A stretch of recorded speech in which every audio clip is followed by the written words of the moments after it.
everyone, it's Nicole and welcome to my channel. And this is going to be a little series. I don't know how long it's going to last. For now, I am completely obsessed with coloring these little girls from CC Design. Now, when I stamped those, I said, I don't know if these are still available. So I did a little Google search. CC Design is still around and they still have stamps. Of course, they don't have these stamps, but they have some cute stamps. Now, I'll have a link in the description box below. I became an affiliate, so I'll make a small commission if you purchase from them. And I might have purchased a few little stamp sets, which I'll show you in a few weeks when they come in. Now, a few disclaimers. I am not a Copic colorer. I'm learning. So this is not going to be, how to do it and how to do it right and all this stuff. But it's kind of showing you that even if you don't know how to do it, you can still have some pretty good results and you can still have fun. And that's the main thing. And you're going to have some cute little, people or little girls in this case that you can put on cards, or in my case, I'm going to put on scrapbook layouts because I don't do cards. And this one here, she has little bunnies in her pockets. And for Easter, we took pictures of Lexi dressed up as a little bunny with the little tuft. We took a teddy bear, a white lamb for the little tuft for, the bunny's tail. So cute. So I know I'm going to be doing layouts with that. Now, one thing I'm going to do is I am going to tell you what markers I did use for each of the dolls. And at the end of this video, I'm going to show you one way that I start doing it. And then I was like, oh, that's not good enough. So then I ordered some journals from Amazon, and then the next video you'll see me kind of starting that journal, but I had the idea, so I had to do it right away. Okay, so for this Lucy with bunnies, that's her name. The hair, I use E31, E34, and E37, and I know for Copic markers they say to go to 2 to 3 in between numbers, so right there I did pretty good, but I have to say I don't alwaalways do that.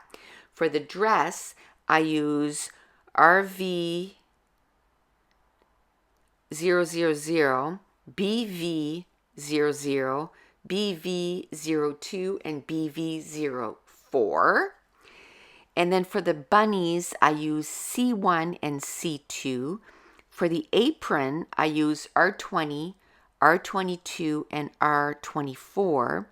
For the shoes, I did E74 and E77. And for the face, I did E00, E02, and R21 for the little rosy cheeks. Now, one thing by keeping track of this is I am writing it down for every doll that I'm making with the Copics and with the Ohuhu markers, which we're going to do with the Ohuhu markers in this same video on the same girl. Now, some of them I try to do about the same colors, and some girls you'll see later on, I'll totally change the color. Now, one thing I do like about these CC designs is most of them have a picture of the colored stamped image. And because I'm not really good at this and I don't know, color combinations that I'm going to like, I look at that image and I'm trying to accomplish it. Now, you'll see, as we go through this, sometimes it looks really messy, but you know what? You just keep going, and the marker, which they call a blender, which is 0, I use that a lot. One, if you go over the line, you can kind of coax the color, you don't blend the color away from the line, you go towards the line, and then that way you kind of get the color to go away. But a lot of times what I do is I use that pen inside,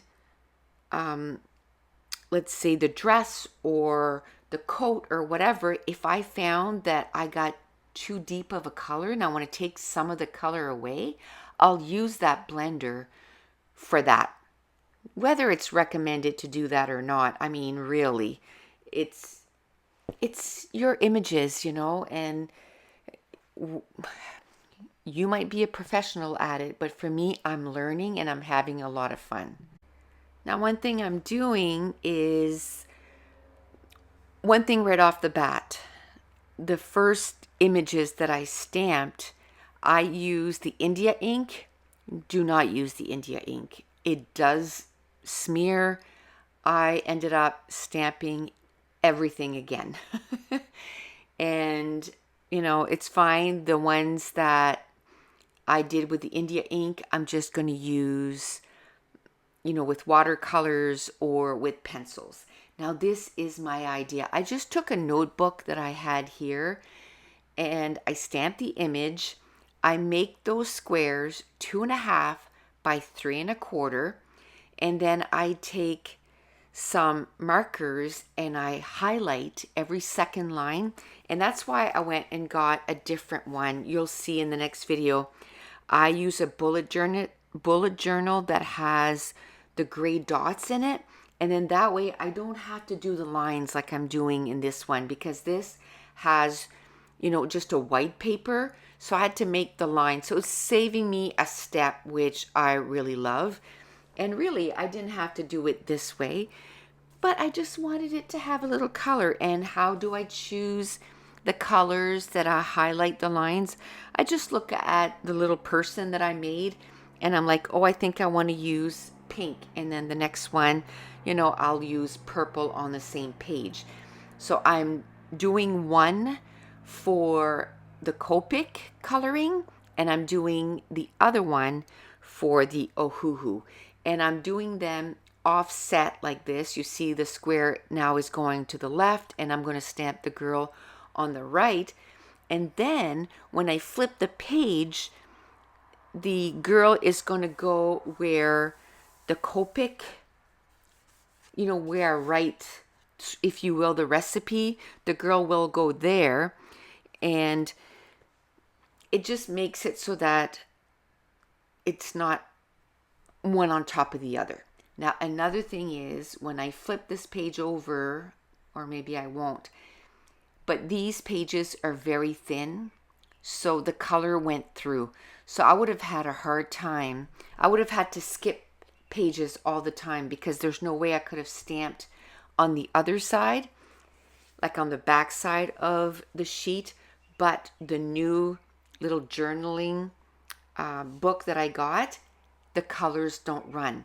Now, what I'm doing, because I don't want to keep those little girls just in a container and they're going to get all messed up, is I'm cutting them out, and then I'm using some non-permanent adhesive and I'm gluing it on top of that stamp image. And I love that, and I love flipping through the book, and I love looking at the little girls.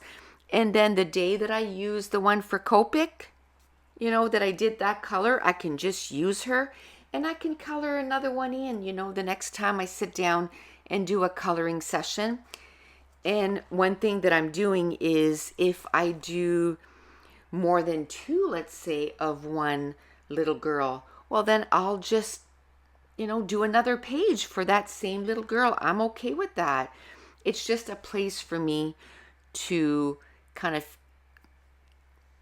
store my little girls. One thing that I did too, because I saw someone say that when they color with their Copics, that the color transfers, in their journal. So what I did was, I have some Distress Glaze from the one I have is from Judikins, but Tim Holtz also sells some, and it seals the colors. So as soon as I'm done these, I put some of that Distress Glaze on.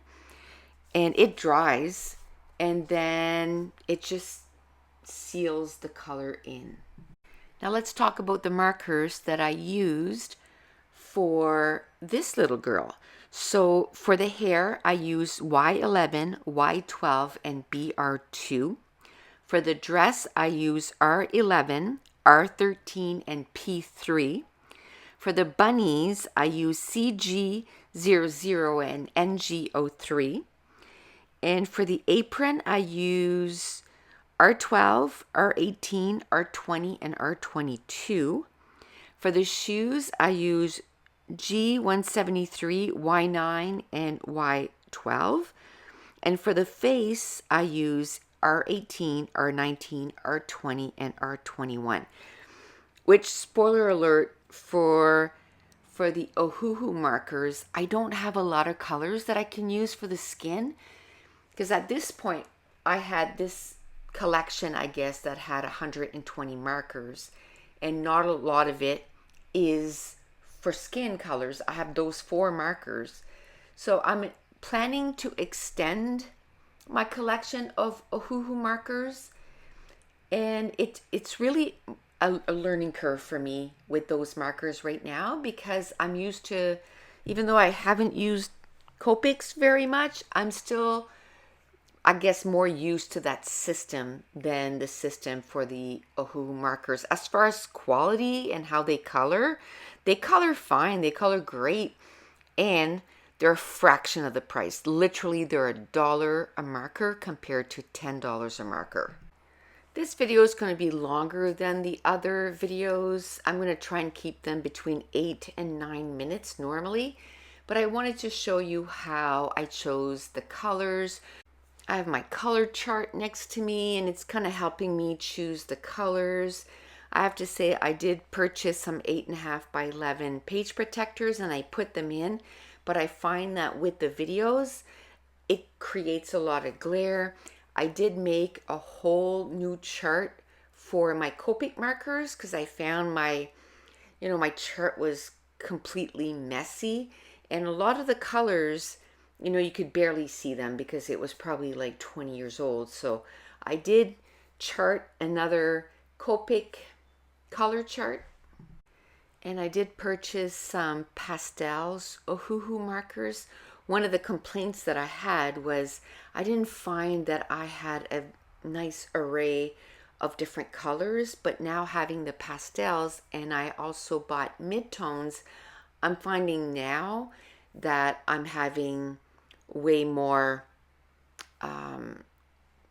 color variety, and especially I almost had nothing for hair. So now I have colors for hair, and I'm liking the Ohuhu markers a whole lot more than I did than the first time I worked, on the first few girls. Now we kind of got through, kind of everything, what type of markers we had and all that stuff. Now next time I'll give you the little bit of tips that I've kind of learned, and maybe it'll help you. But I think the biggest advice is just to do it and just go and have fun. So that's it. These are the 2 that I did in this session. So if you're new to my channel, don't forget to hit subscribe. If you're enjoying these videos, if you wouldn't mind, give me a thumbs up.